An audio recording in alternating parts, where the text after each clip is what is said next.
And they did not go to their supervisor and say, we lost the money. When corrupt cops are brought to court, the weight of their actions finally catches up to them. Just like this instance where such officers were exposed outright for their actions. This is the craziest thing in the world because they wrote in their report that they took the money. They wrote in the affidavit that they took the money. On December 21st, 2020, Officer John Rosinski pulled over a female suspect and called in a canine who was reported to have found drugs in her vehicle.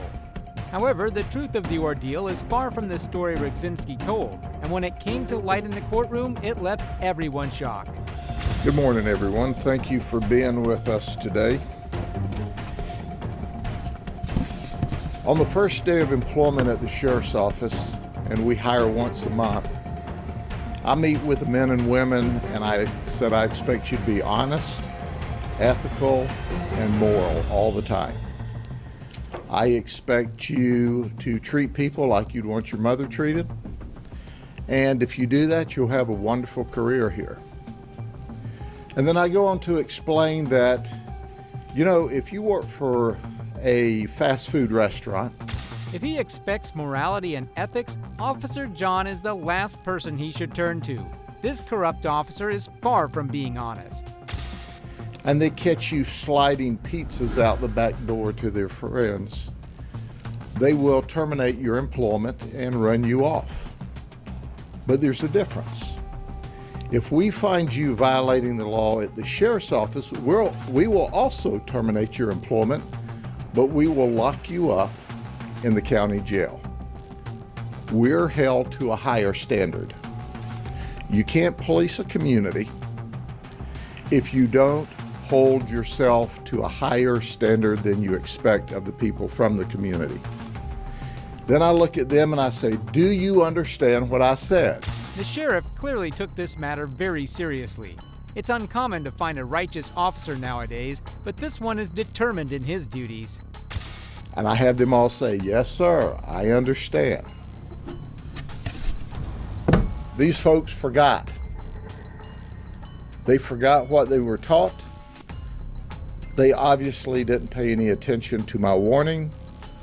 And as a result, we locked these 3 deputies up on Friday night. And here's how it started. These 3 folks were on our crime suppression team. We were receiving complaints and actually fears of gang activity and narcotics activity in a community, and they were sent there to try to keep the community safe. The sheriff narrates the incident, and along with it, harrowing details are revealed. Stop the narcotics dealing, and as a result, break up the gang activity.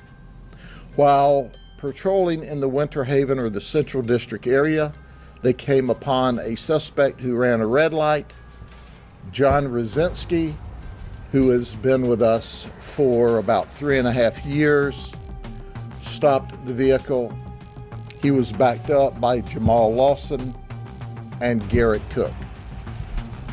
When they stopped, they asked for permission to search the vehicle, which was denied, which is traditionally what our suspects do.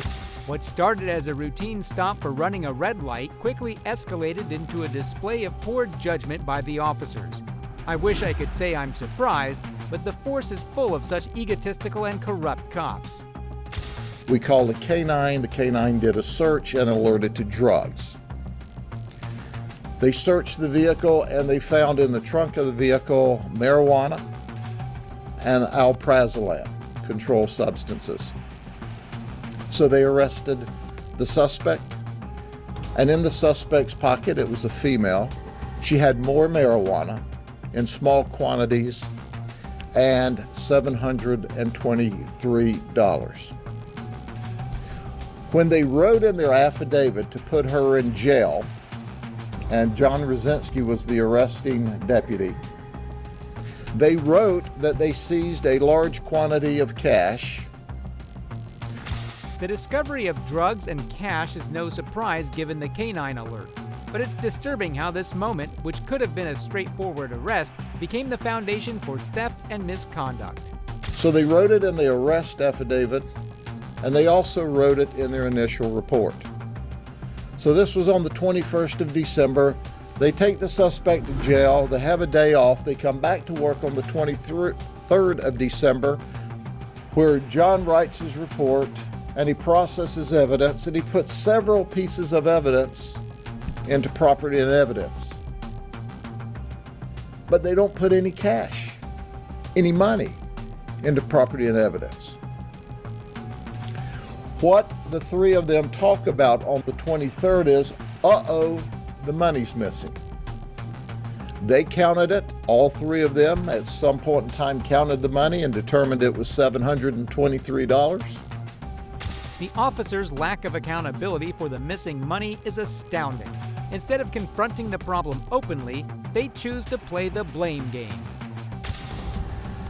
And then I'll fast forward to the investigation. Rosinski said Lawson had the money. Lawson said he didn't have the money. Rosinski had the money, and Garrett Cook said, I never had the money, but they all admitted counting the money. So they decided on the 23rd of December, we've really got a problem here. We're missing money. We've lost the $723. They decided at that point what they would do is they would all kick in and replace the money, which is inappropriate, by the way. But they never did. And they did not go to their supervisor and say, we lost the money. This is where the real rot sets in. All three deputies knew the money was gone, but their solution was to kick in and replace it, a pathetic attempt at damage control. So time goes on. Rosinski even has a conversation and says, you know, I'm afraid before this is over with, I'm going to get arrested for theft. So they still do nothing. Now let's advance into March, when our suspect's felony charges are reduced to misdemeanor possession of marijuana. Once that happens, our suspect calls property and evidence and said, hey, I'd like to have my cell phone and my money back. She said it was somewhere under $730. She didn't know exactly how much. However, when the woman asked for her money, the deputy's response was callous and dismissive. Property and evidence refers her back to the district and to the supervisors where the event occurred. She calls and talks to what we call the RID, Regional Intake Detective. That detective was filling in actually for the RID detective, and she said, look, I would like my money back. So he looks, he pulls up the reports, and he says, we'll get back to you. He calls Rosinski and says, I don't see any money here. Rosinski gets panicked. Rosinski starts talking to his buddies, and I'm giving you the 30,000-foot view because, and you can see in the press release, they have different versions of this conversation. Rosinski's panicked response shows he was well aware of his wrongdoings. He knew he was in big trouble. In the meantime, Rosinski also calls down to P&E, Property and Evidence. The property and evidence lady goes, no, there's no mention of any money in any of that property and evidence that was seized and ultimately we have. But the property and evidence lady went forward and searched all around to see if maybe a piece of evidence got logged by mistake under the wrong case number, and she found none. And then Rosinski says, when he called the lady at P&E, he said, call me back on your personal cell phone. So they had this conversation, and he said, did anybody hear you talking to me? Just forget this conversation occurred. Rosinski's suggestion to use personal phones and pretend conversations never happened was a blatant attempt to cover up their misconduct. The case truly opened up when the lady went to her sergeant, exposing the trio's lies and ineptitude. She hangs the phone up, And she says to herself, "Self, that doesn't sound right." So she goes to her sergeant. Her sergeant goes to Rosinski's sergeant. Rosinski's sergeant calls him in and goes, "What is this all about? The money." "Don't worry about it, Sarge. We got it covered. I'm writing a supplement report." And the sergeant says, "Stop. I don't know what you're talking about, but stop what you're doing."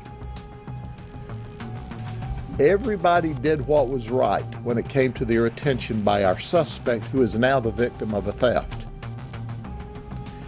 But these three folks. So our Rosinski sergeant gets with his supervision. We start a criminal investigation immediately. I'm glad to see the sheriff's office taking such matters into their hands with determination. You don't see this from many departments in the country on the basis of professional courtesy. This all happens from last Monday. Last Monday's when the lady made the initial request for her money back. We do an investigation, and our detectives and supervisors are simply the very best, did what they were supposed to do. When they saw something that wasn't right, they immediately investigated. And within 5 days of this being first brought to our attention and us sorting through and talking to the supervisors and the P&E and completing an investigation, on Friday night, we locked all three of these deputies up. It is appalling that this was the first time 3 deputies were criminally charged at the same time, emphasizing the rarity of such a situation and how evil these deputies truly were. Now, I can tell you I've been with the sheriff's office my entire adult life. And from memory, I can only remember 2 other occasions in almost 50 years where we've arrested more than 1 deputy at a time, and that was both of those occasions were back in the 1970s. This is the first time ever that we criminally charged 3 deputies, and it wasn't just for the event, it was for the cover-up. They attempted a cover-up, and they all 3 committed criminal charges or criminal violation of Florida statutes. Let it be clear.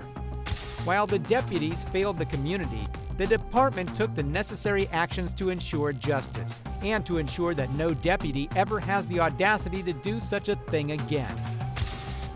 That I commend everyone from the suspect who made the initial report to the property and evidence lady who said this call's not right, to the supervisors on the ground when they first became aware, to the investigating supervisors and command staff for doing the right thing, because that's what we do here, the right thing.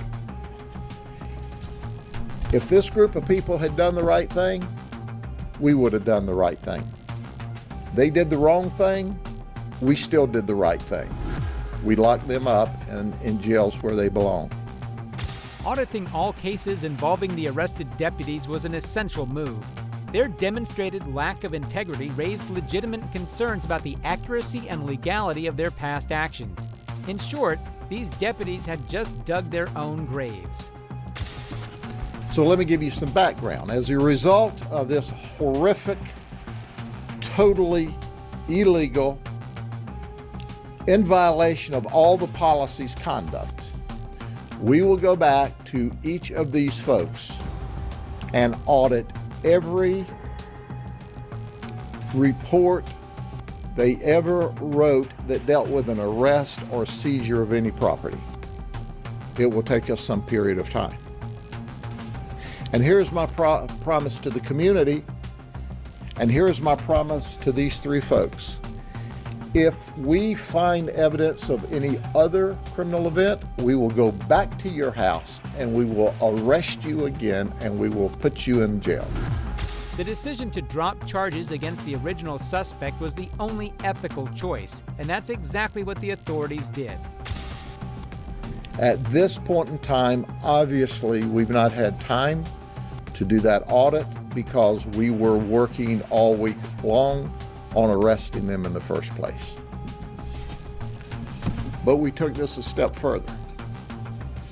Command staff from the sheriff's office, supervisors from the sheriff's office, contacted the state attorney's office and requested that the criminal charges against the suspect be dropped because we can't vouch for their credibility any longer. We also promised to the state attorney's office that we would audit their case reports and the cases they've made. The department's willingness to review all related cases showed a commitment to transparency. It's a shame that the deputies who constituted it were too stupid to do the same. And certainly that will be a decision by the state attorney's office as to whether they accept their testimony on any pending cases. But I am mad beyond words that these three folks have impugned their reputation, and more importantly, of the other 1,000+ deputies that work here with their criminal conduct. I'm going to request, when I have a conversation with our state attorney, that if there's any negotiated pleas, it all requires them to spend some period of time in jail. The sheriff is frustrated and enraged, and that means bad news for these deputies. In Polk County vernacular, I'm pissed. They know it. I want the community to know it. We've also made arrangements through our now victim to not only drop the charges, but we will be working with our legal affairs department, our finance department, to give her money back. And certainly we'll go back as part of any criminal prosecution on them to try to get us reimbursed. We don't know where the money is. We highly suspect that Suspicion fell heavily on Rosinski, and for good reason. The lesson he learns during this event will be the food of satisfaction that the victim can cherish forever. one of the three of them stole it, that it was never lost. We think that's just a lie along the way. But which of the three of them ultimately got the money, we don't know. It appears to us, from everything we can put together from all of these convoluted stories, that John Rosinski was the last one with the money before it disappeared. And you just don't lose $723 in small bills.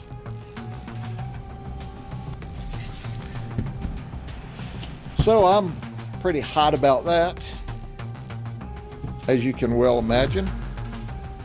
What confuses me is how Rosinski thought he could get away with this. His arrogance was his downfall. In the end, no one is above the law. Well, Michaela Butler, who's 25 and a detention deputy, she decides to go to some kind of an event over the weekend down south with some friends, and she gets arrested for DUI. She's a detention deputy. She was driving erratically on State Road 31 in DeSoto County. She ran off of the roadway. She crossed back over the center line, and a deputy from DeSoto County stopped her. I applaud the deputy for enforcing the law and taking her into custody for driving under the influence. Despite these incidents, the department's proactive handling of the situation reinforced its commitment to the community, and that's heartwarming to see. She is suspended pending investigation, and obviously if our investigation supports their investigation, that's also a termination event. I've said it a lot, I'll say it again. We enjoy trust from this community because we hold our deputies accountable and to a higher standard. I appreciate the fact that our deputies and supervisors and employees, support staff, as soon as they got information about wrongdoing, they brought it to our attention. The sheriff's assertion that the money was likely stolen, not lost, proves the accusations against Rosinski. Things are looking grim for this evil cop. And we're always going to do the right thing. And this is one more exception, or one more example of doing the right thing. So with that, do you have any questions? I don't know what else I can tell you. I've told you everything that I know. Yes, ma'am. I know that you said John Rosinski was with the department for 3.5 years. The other two, do you have? Jamal was with the department 3.5 years, and Garrett Cook 5 years. Garrett Cook and Jamal Lawson were also on the SWAT team. Sheriff, do you believe that money was drug money that the woman had on her, or you have no way to prove any of that?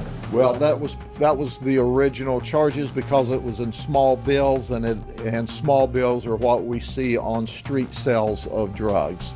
However, once again, that money was taken from her and never made into property and evidence. And it's the craziest thing in the world because they wrote in their report that they took the money. They wrote in the affidavit that they took the money, and then they didn't put the money in evidence. It just makes no sense. Initially, you would think, well, missing money, maybe it's true. Well, if it was true, all they had to do was go to their sergeant and say, we lost the money, we dropped the money. All the details suggest that Rosinski is to blame here, and it doesn't seem like there's a way for him to escape. Whatever, little bird got the money, but that's not what happened. They had this grand conspiracy from the day they discovered it missing. Well, I suggest to you, it's not missing, it's stolen. And we're not absolutely sure which of the three got it. We suspect the strongest that John, because he was the last one seen with the money. But at the end of the day, makes no difference. They're all in trouble. They're all arrested. They all resigned. If you think this is good so far, wait till you hear what comes up next. We didn't have to go through the termination process with them. They resigned on Friday night upon their arrest. Sheriff, did they say they were sorry or anything like that? They said a lot of things when we put those handcuffs on them. They found out getting handcuffs put on you is not near as exciting as putting handcuffs on people who commit crime.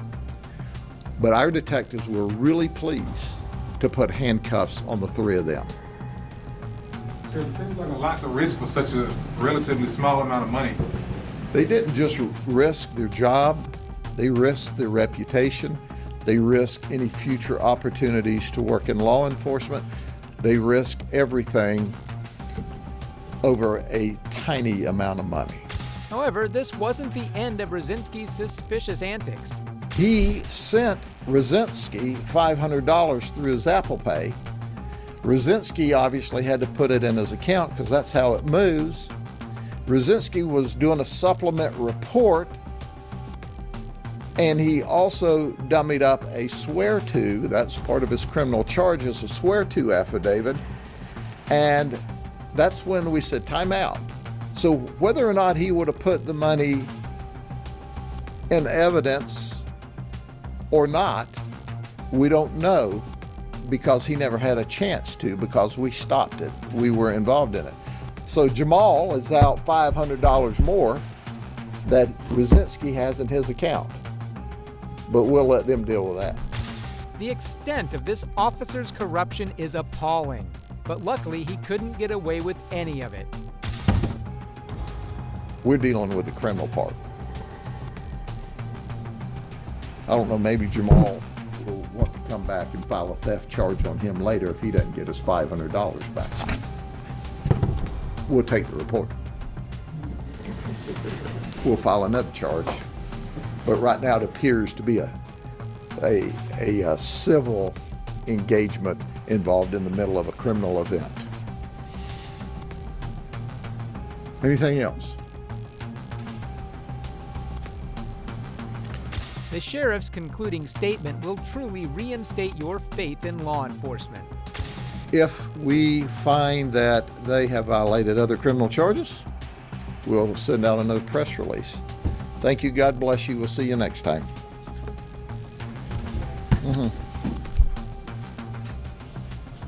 Rosinski faces 5 felony charges, including conspiracy to commit tampering with evidence, official misconduct for falsifying an official record, tampering or fabricating evidence, forgery, and uttering a forged instrument.